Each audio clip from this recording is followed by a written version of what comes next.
Hi, it's Jenny, and today I thought I would help you make a splash into summer with this mixed media mermaid. Besides creating this gorgeous, very textured focal point, we are also going to have fun with our background techniques. I will show you how to make a bokeh background, which is a very trendy lighting technique for photography, but it's also all the rage in the paper crafting industry. For this piece, the bokeh effect really resembles bubbles rather than spots of light, so I played that up, but the technique is the same. We're going to transfer a Michelle Perkett digital stamp onto a 12 by 12 wood panel that has been primed with gesso. And I bought this image online and just printed it on my computer and used golden fluid matte medium to transfer it onto the wooden panel. I just painted the image on the right side up with the fluid matte medium, and then laid it down on the wood panel and burnished it well and let it dry. And then after it's dry, just come back with a water mister, spray over that, and take your finger and rub the paper off, and it's going to take away the paper but leave the image. Use some scrap cardstock and cut out circles using a spellbinder's die or whatever other method you use to cut out your circles. And you're going to use removable adhesive to arrange these on your background. And this is going to be the areas that don't have paint over them. With your circles affixed to the canvas, you're going to go ahead and start painting the background.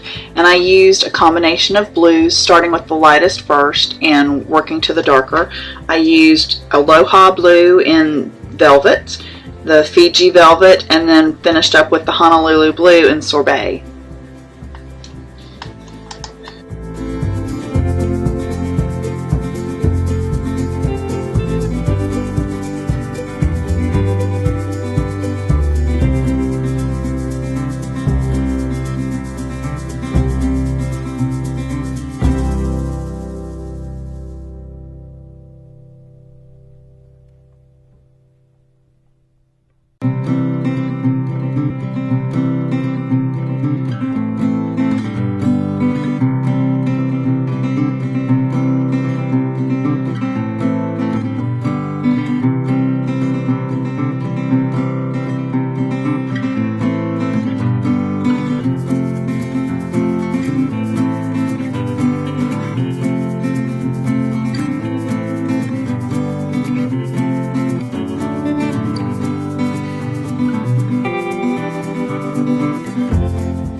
Now it's time to start painting the hair, and just think about this as coloring in a coloring book, except now we're doing it with paints on a mixed media canvas.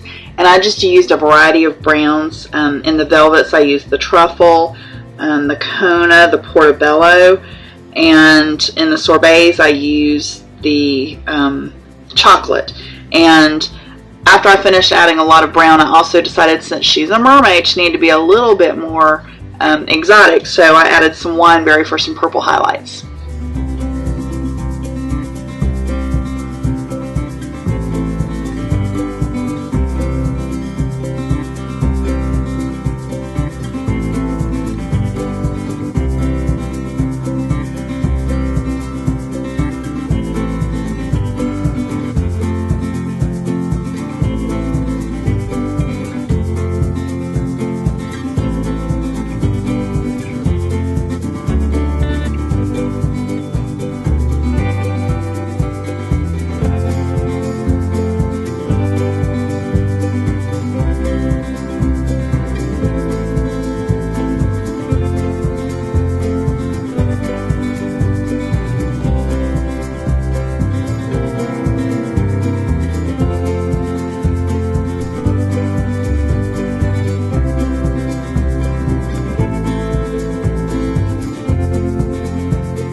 finished painting all of the main color of the hair, I also went back and just sprayed over it all with cinnamon toast and the colorations to help kind of blend the hair a little bit more.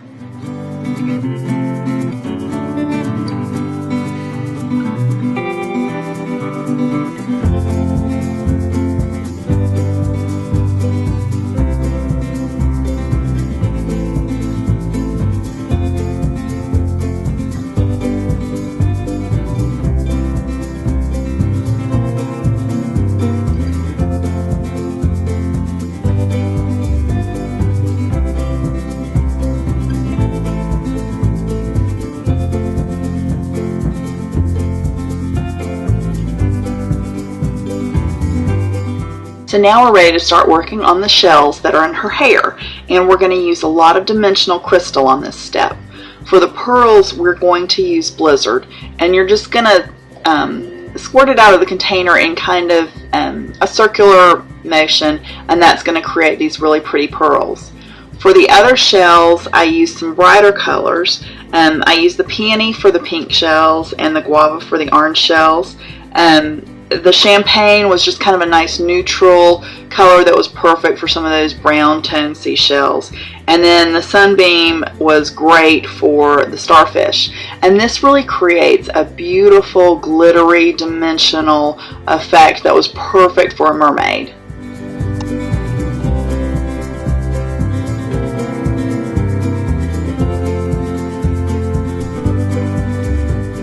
Now, while the pearls were solid, for the shells, I just wanted this dimensional part to be more of an outline. So that's all I did. I just traced over the lines that were already on the digital stamp, and then later went back and painted them in using the velvets and the sorbets.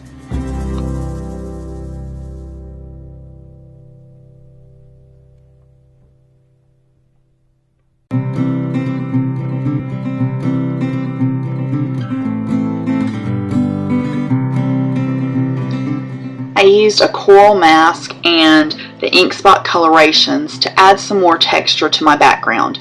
And I just used a scrap packaging to protect my mermaid while I sprayed this so she didn't end up with a blue face.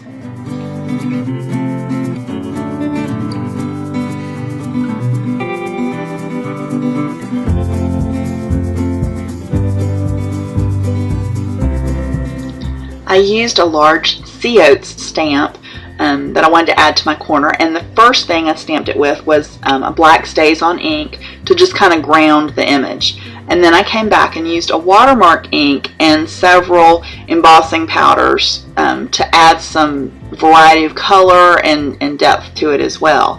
I used an earth tone olive, a bodacious blue, which was a nice glittery blue, and then a primary sherbet, which was kind of an orangey red.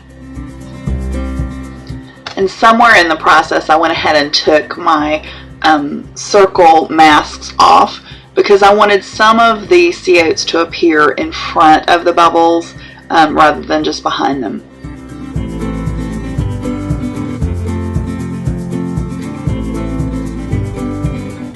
I used the same spellbinders to cut a circle in a piece of acrylic to use as a stencil, and I just lined this up with my areas that were not painted and sprayed the Waimea Bay over it to make just a nice light blue, and then came back with a paper towel because I didn't want much ink on this at all.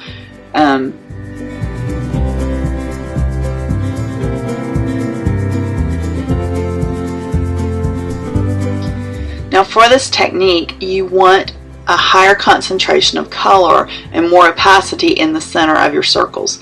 So I used a rounded foam tool, and I just painted some of the Honolulu blue sorbet in the center of it, and just used it to apply a deeper concentration of color to the center of the bubbles.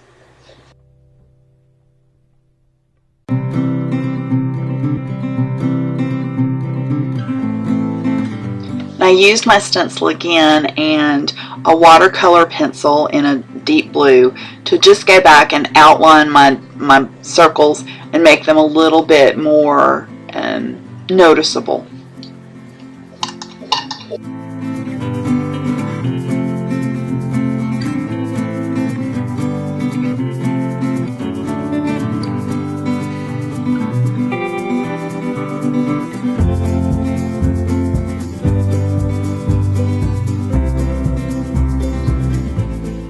here's a close-up of what the bubbles look like finished. I talked about this earlier, but this is where I came back and used the velvet paints to paint in the solid part of my seashells. So I used the Tango for the orange shells and the Fiesta for the pink shells. And also, when I finished doing all of this, I wanted to kind of still bring the hair together a little bit more. So I used the Dazzle, which is a clear coat with glitter in it, just to paint over all of the hair and make her more of a sparkly mermaid.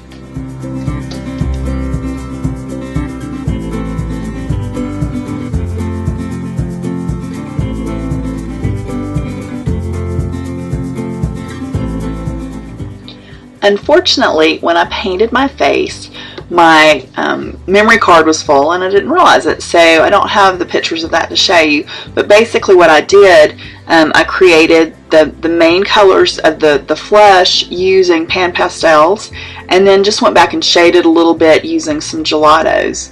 The eyes and the lips were painted using the Art Anthology paints. And I used a Pitt Artist Pen Big Brush marker in warm gray to draw in some of the lines that had faded a little bit around her eyelashes and her eyebrows and the chin line.